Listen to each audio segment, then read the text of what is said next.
ஓம் சந்தன குங்குமலேபிதலிங்கம் பங்கயகார சுஷோபிதலிங்கம் சஞ்சித பாவ விநாசனலிங்கம் தத்பிரணமாமி சதாசிவலிங்கம்.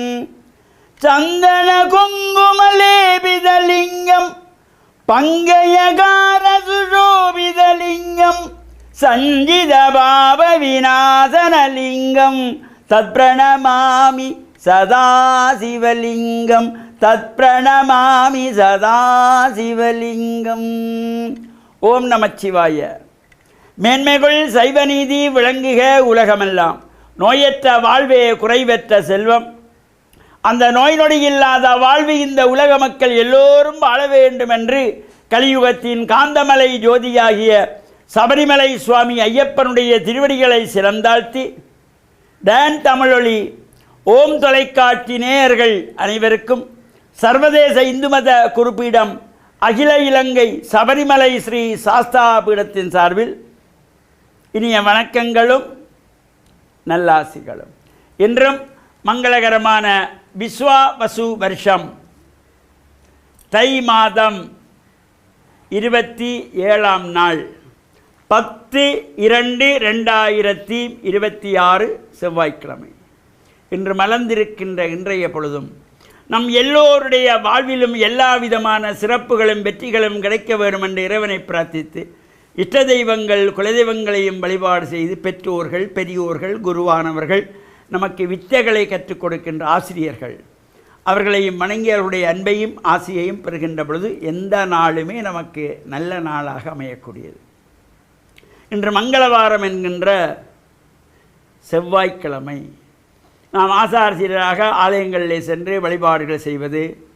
இந்த செவ்வாய்க்கிழமையிலே அம்பாள் ஆலயங்களிலே சாயங்கால வேளையிலே ராகு கால நேரத்திலே துர்க்கை அம்பாளிடத்திலே எலுமிச்சம்பழத்திலே விளக்கு ஏற்றி வழிபாடு செய்கின்ற ராகு கால துர்கா பூஜை.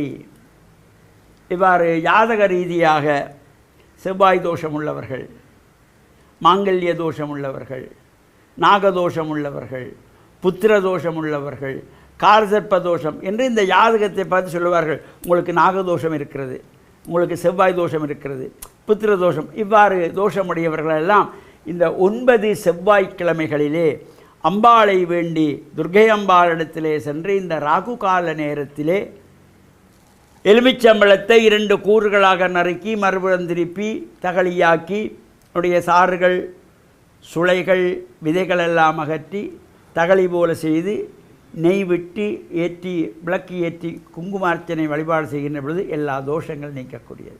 அவ்வாறான பூஜை வழிபாடுகளுக்கு ஒரு சிறப்பானது இந்த மங்களவாரம் என்கின்ற செவ்வாய்க்கிழமை. வருகின்ற ஞாயிற்றுக்கிழமை 15/2/2026 மாசி மாதம் 3ஆம் நாள்.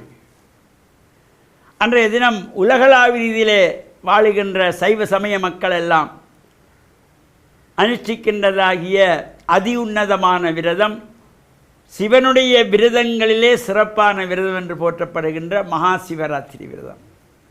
இந்த மகா சிவராத்திரியிலே இந்த நித்திய சிவராத்திரி, பக்ஷ சிவராத்திரி, யோக சிவராத்திரி, மாத சிவராத்திரி, மகா சிவராத்திரி என்று இந்த 5 வகைப்படும். அதில் இந்த பக்ஷ சிவராத்திரி என்கின்ற பொழுது தை மாதத்து அபரபட்சத்து பிரதமை முதல் 14 நாட்கள் அந்த சதுர்த்தசி வருகின்ற வரையிலே விரதம், அந்த 14 நாட்களும் விரதம் இருந்து சதுர்த்தசியிலே சிவனை வேண்டி வழிபாடு செய்கின்ற சிறப்போடு கூடியது அது பக்ஷ சிவராத்திரி என்று போற்றப்படும். இந்த யோக சிவராத்திரி என்பது ஏதாவது ஒரு மாதத்தில், அது எந்த மாதமாக இருந்தாலும் சரி, திங்கட்கிழமை அன்று அமாவாசை கூடி வருகின்ற நாளிலே சிவனை வேண்டி வழிபாடு செய்கின்ற பொழுது அது யோக சிவராத்திரி என்று போற்றப்படுவது.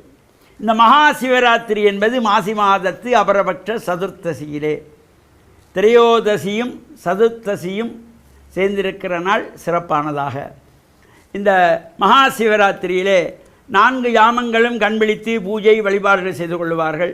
அவ்வாறு 4 ஜாமங்களை நமக்கு கண்வழித்திருக்க முடியவில்லை என்றால் 2ஆம் ஜாமமாகிய லிங்கோர்பவ காலம் வரையிலே நள்ளிரவு 12:32 வரையிலே அந்த லிங்கோர்பவ காலம் வரையிலே கண்விழித்திருந்தாலே சிவராத்திரி பூரணமான பலன் நமக்கு கிடைக்கும் என்கின்ற வகையிலும் சிவசிந்தனையோடு இருந்து கண்விழிக்க வேண்டும். சிவராத்திரிக்கு நித்திரை முழிக்க வேண்டும் என்பதற்காக திரைப்படங்களை பார்த்து கொண்டோ களியாட்டங்களை பார்த்து கொண்டோ வேறு நிகழ்வுகளை கண்டு கழித்து கொண்டிருப்பதிலே பலன் கிடையாது. சிவசிந்தனையிலே சிவனுடைய நாமாக்களை வாயார பாட வேண்டும். சிவனுடைய பெருமைகளை பிறர் பேச காதினாலே கேட்க வேண்டும். அவ்வாறு சிவ சிந்தனையிலே இருந்து இறையருளையும் பெற்று மண்ணில் நல்ல வண்ணம் வாழவும் 4 ஜாமம் கண்விழித்திருக்க முடியாதவர்கள் 2ஆம் ஜாமமாகிய லிங்கோர்பவ காலம் வரையிலே கண்விழித்திருந்தாலே விரதபலன் பூர்ணமாக கிடைக்கும் என்ற நல்ல சிந்தனையோடு நேயர்கள் அனைவருக்கும் சர்வதேச இந்து மத குறிப்பீடம் அகில இலங்கை சபரிமலை சாஸ்தாபீடத்தின் சார்பில் டான் தமிழொலி ஓம் தொலைக்காட்சி நேயர்கள் அனைவருக்கும் நல்ல ஆசிகளை கூறிக்கொள்வதில் மனமகிழ்வு கொள்கிறோம். சர்வே ஜனாஹாம் சுகினோ பவந்து சமஸ்த சன்மங்களானி சந்து சுபம்.